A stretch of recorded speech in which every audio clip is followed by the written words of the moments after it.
The strong independent woman versus the Ghanaian man's ego. She has a degree, her own income, her own car. She built herself. Nobody handed her anything. And somehow, in some Ghanaian relationships, that becomes a problem. Today, I want to ask, why does a woman's success ever feel like a threat to the man who claims to love her?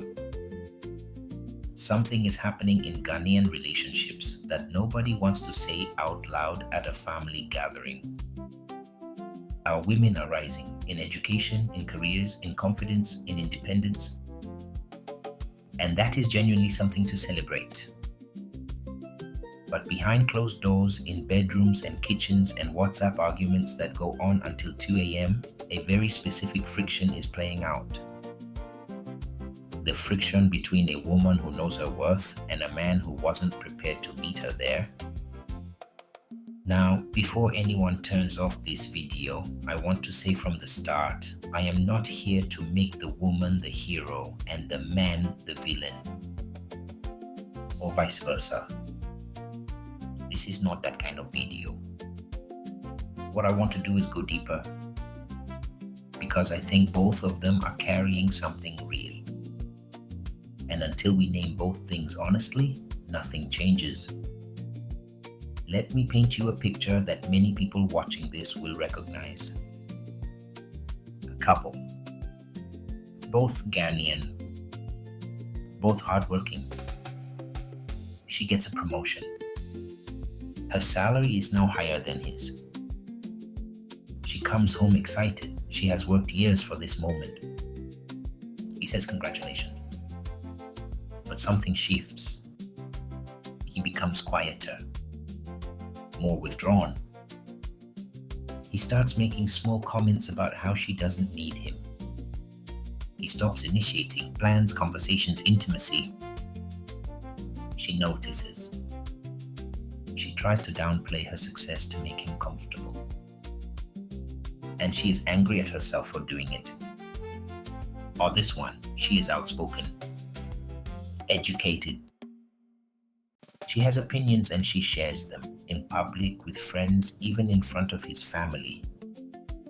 He tells her she is too much, too loud, too independent. That men don't want a woman who acts like she doesn't need anyone. She hears, "Shrink yourself." She refuses. The relationship begins to break. These are not rare stories.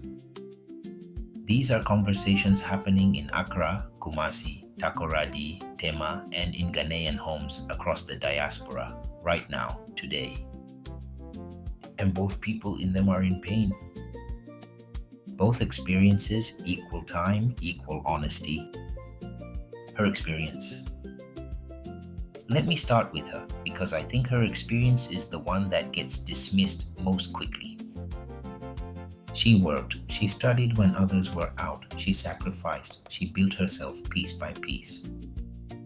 And now she is being asked, sometimes directly, sometimes through silence, sometimes through subtle pressure, to make herself smaller so that the man beside her can feel larger. She is not asking him to be less.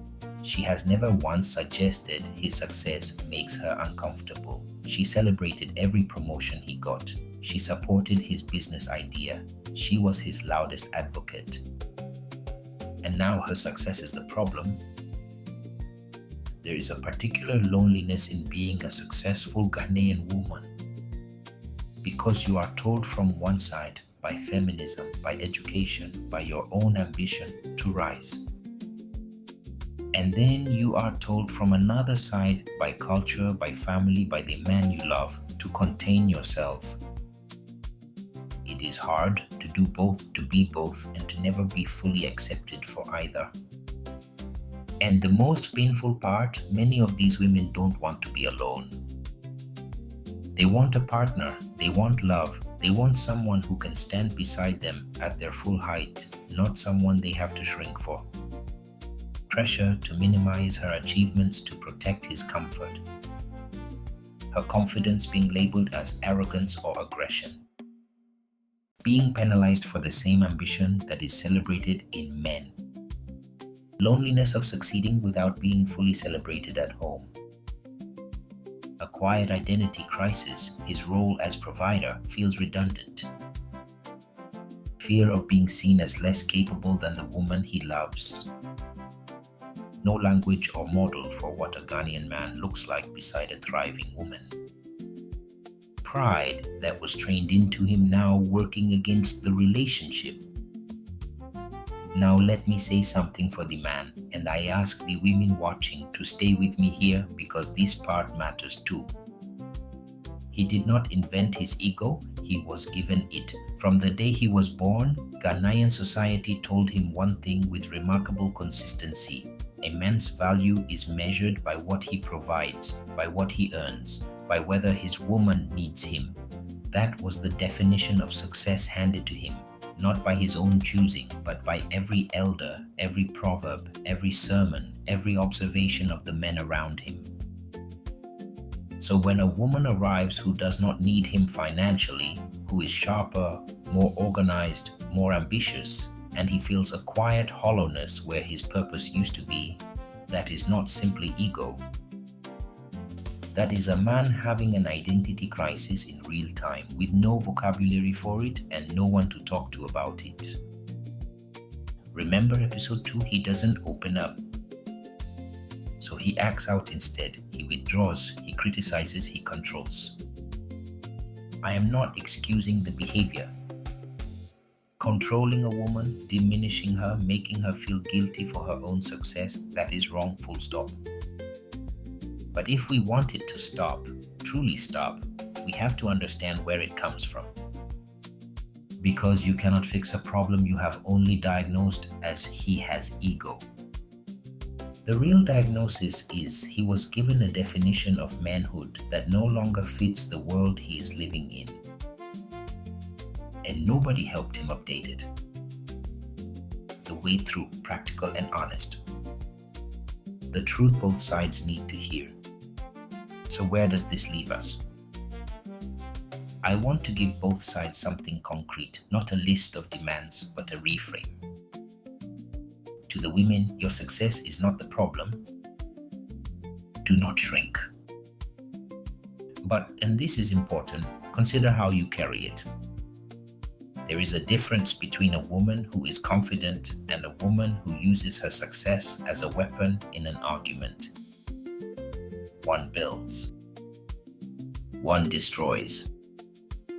You already know which one you are in your relationship. Be honest with yourself about it. Success is not a license to diminish your partner. It is an invitation to rise together. To the men, a woman's success is not a verdict on your manhood. Any competition, it is not a competition. Her promotion does not reduce yours. Her achievement does not measure your worth. A man who can celebrate the woman beside him fully, loudly, without jealousy, that man is not weak. That man is rare, and rare is powerful. The Ghanaian relationship that will thrive in this generation is not the one where one person leads and the other follows.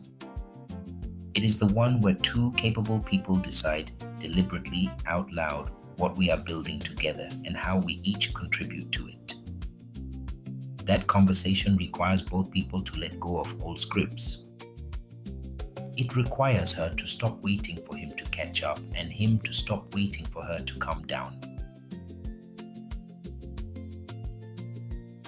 Ghana is producing the most accomplished generation of women in its history.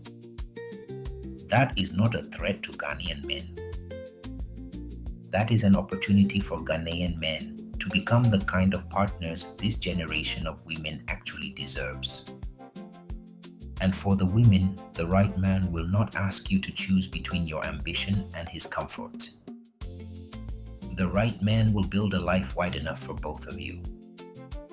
Do not settle for someone who needs you small to feel tall.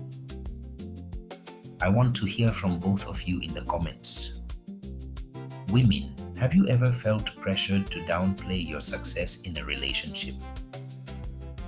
Men, be honest. Have you ever felt genuinely threatened by a woman's success, and what did that feel like? Let's have the real conversation.